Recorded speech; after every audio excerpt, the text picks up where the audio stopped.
Final part of Notebook LM. This new interactive mode beta might be my favorite. It'd be harder to do with kids, but I want to show you what the potential is here for possibly down the road, or maybe you can think of a better use case than I can. When I click on that, I get this side panel that is the podcast. So when I hit play, the podcast we just heard a little bit of in the last video will start talking, but I now have this join button. That join button will let me interrupt them talking, ask a question or say something, and they'll throw that into the conversation to have. So hit play, and let's assume that I get stuck towards the end of this. I need to raise my hand and join. It should be playing.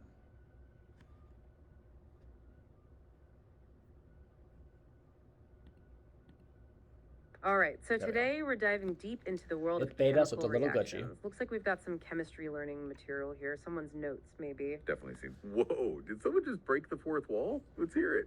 So because they're saying the fourth wall, because I clicked the button, I'm joining this podcast. So I'm going through that into the conversation. But the question I'm going to ask as a student is saying, hey, I thought there were some reactions that were reversible. I don't see that talked about in the notes. Can you tell me more?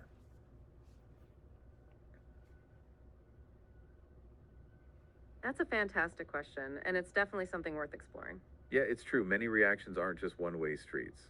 So what we've been looking at so far are what we call forward reactions. Exactly.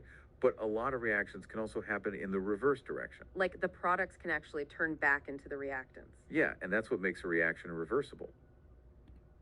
Okay, so there are the hosts adapting the content they have, also based on information that the AI model has absorbed, to answer a question I've been asking, let's say as an advanced student who's pushing the boundaries of that.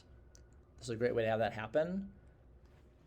I can download this, but nothing I add into this will show up in there. But maybe one day, maybe you're at a station that the kids are doing this on, or maybe you've got it set up so that you're using this as a way to also do analogies. So let me do one more in this way. Okay, so it's not just a one. Oh, yeah, Okay, so can you give an example of these double replacement reactions, but involving something like football?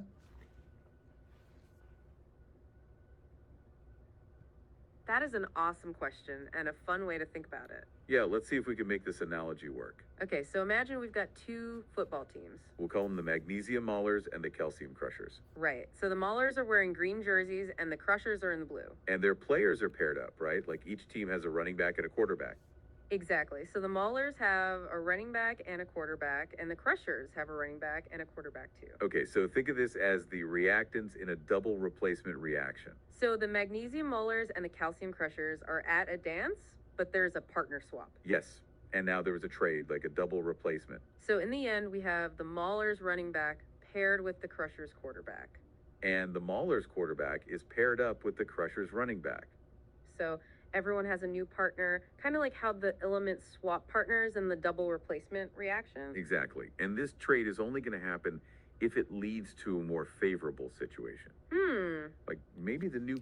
So not the best analogy I've ever seen from them, but not a bad one. I can easily build on that and say, yeah, like in the NFL, you're trading players. If the running back helps for this team, it would be a better fit for this one, then that trade happens.